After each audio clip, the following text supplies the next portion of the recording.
आप देख रहे हैं पूर्वांचल। वीर बालक दिवस के अवसर पर धर्म और मानवता की रक्षा में शहीद साहिबजादों को समर्पित नमन यात्रा का आयोजन किया गया।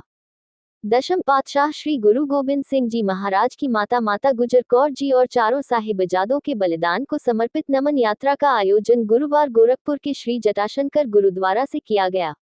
इस आयोजन का मुख्य उद्देश्य उन महान आत्माओं को नमन करना था, जिन्होंने धर्म की रक्षा और मानव कल्याण के लिए अपना सर्वस्व न्यौछावर कर दिया।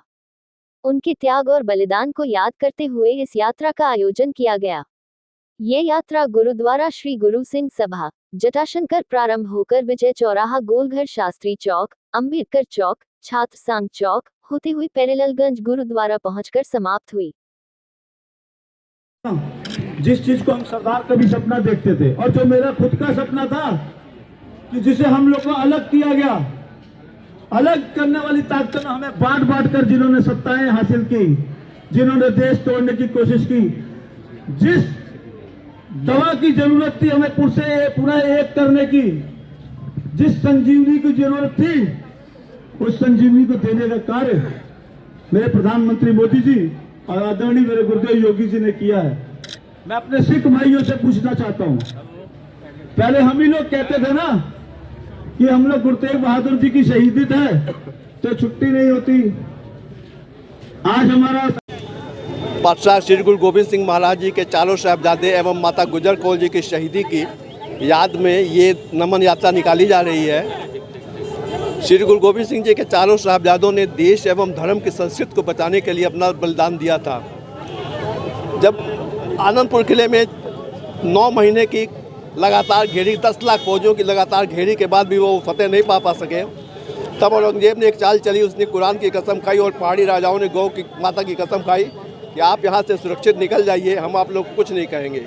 किले के अंदर की हालत भी ख़राब हो चुकी थी, खाने पीने को नहीं सामान था। तो अपने सिखों के कहने पर उन्होंने आनंदपुर साहब किला छोड़ा और किला छोड़ने के बाद रात के छोड़ा। उस समय सरसा नदी में भयंकर बाढ़ आई हुई थी। उसी समय 10 लाख मुगल सैनिकों ने उन पर आक्रमण कर दिया। इस आक्रमण में जो है गुरु गोबिंद सिंह जी का परिवार 3 हिस्सों में बट गया था। एक हिस्सा जो है हमारा जो है श्री गुरु गोबिंद सिंह जी महाराज 40 सिख सैनिकों और उनके 2 साहबजादे बाबा अजीत सिंह एवं बाबा जुझार सिंह के साथ चमकौर की गढ़ी में चले गए। वहाँ पर भयंकर युद्ध हुआ है और दोनों साहबजादे और 40 सिख वहाँ पर शहीद हुए हैं। श्री गुरु गोबिंद सिंह जी वहाँ से चले गए हैं और फिर 2 जो छोटे पुत्र थे उनके बाबा फतेह सिंह, बाबा जोरावर सिंह जी, उनको जो है माता अपनी दादी के साथ जा रहे थे। वहाँ चंदों की वजह से उनको जो है अपना कैद कर लिया गया है।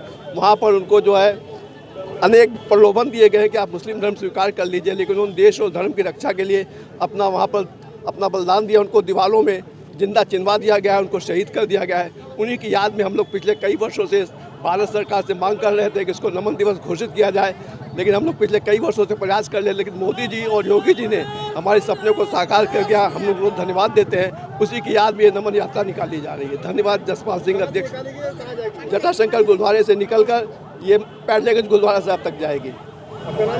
जसपाल सिंह, अध्यक्ष गुरुद्वारा श्री गुरु सिंह सभा, जटाशंकर, गोरखपुर।